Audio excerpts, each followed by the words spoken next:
Now we start our first chapter, units and measurements. So why need the measurements? What is the need for measurement of physical quantities? So experiments and measurements form the basis of physics. So this is the first need. So to measure and study phenomena in physics, scientists have performed some experiments. So all these experiments required some measurements of readings, observations, conclusions and records. So based on the observations of physical phenomena, scientists have developed various laws and theories for the experimental verification of various theories which physical quantities should be known precisely.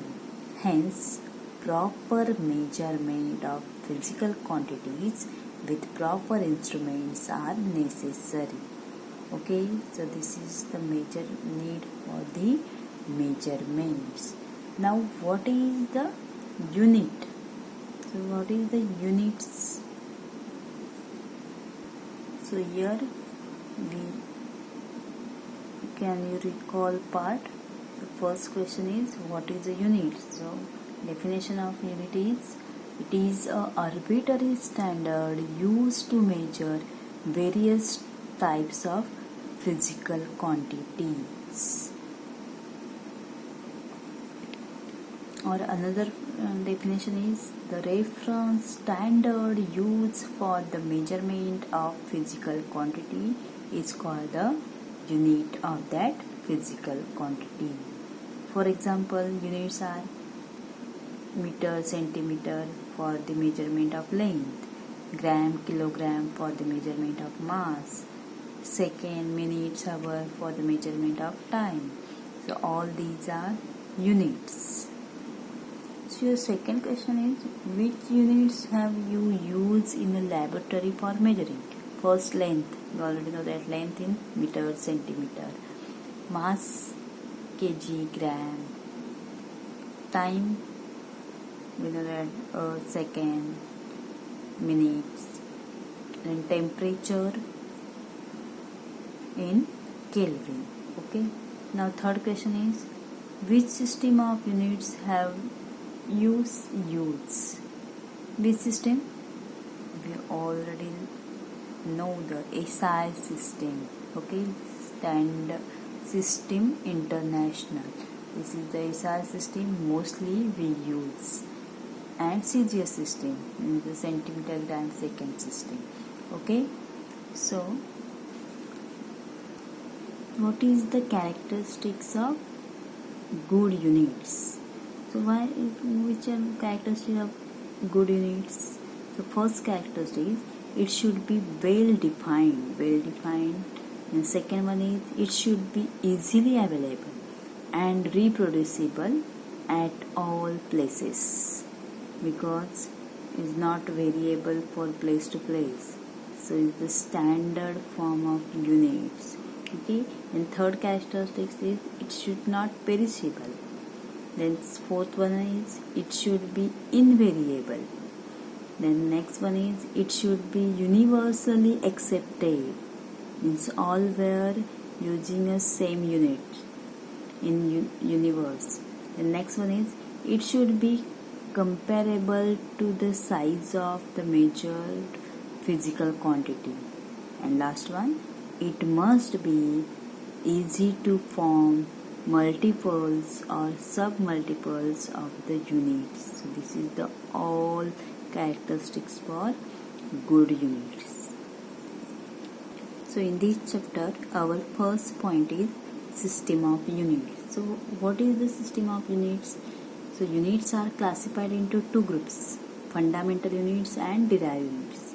And a set of fundamental and derived units is called a system of units. Means in these units, both units are studied, means fundamental and derived. So system of units are classified mainly into four types.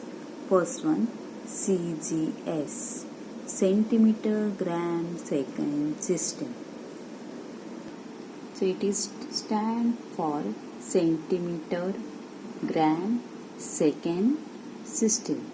In this system, in CGS system, fundamental quantities like length, mass and time are measured in centimeter, gram and second. It is the French metric system of unit. Okay. And second one is MKS. It stands for meter, kilogram, second system. In this system, fundamental quantities, that is length, mass and time, are measured in meter, kilogram, second respectively. It is a large French metric system of units. Now next, third type, Fps system. It stands for foot, pound, second system. In this system, length, mass and time are measured in form of pound and second, foot, pound and second respectively. It is a British imperial system. Then next, fourth, SI system.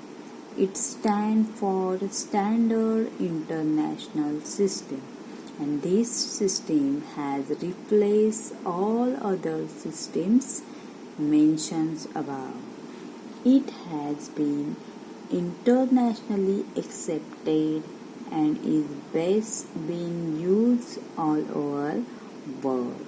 So this SI system mostly used all over the world. Okay, so this is the system of units and classified the system of units. The SI system mostly used in the whole world. Why it needed? If the SI system become very important system,